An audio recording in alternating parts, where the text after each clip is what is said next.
Cute. May isa pa akong papapirma. May isa pa akong papapirma. Kaya to. Ay! Ala! Yung heels ko! Ang dami nagtatanong.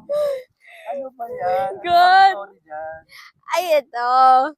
Yung picture na to, parang may event kami sa school. So, yan si mommy, inayusan niya ako. Itong picture na to talaga, kay mommy ko lang to sinend. Tapos, nagulat ako.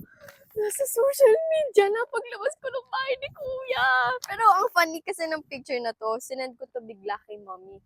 Kasi mahilig ako sa mga heels. Tapos parang may pinaggayahan ako. Sabi ko kay mommy na parang, mommy o Chanel, o parang, mommy o Balenciaga. Parang ganun. Ginaya ko yung heels. Ang ginamit ko dito, parang,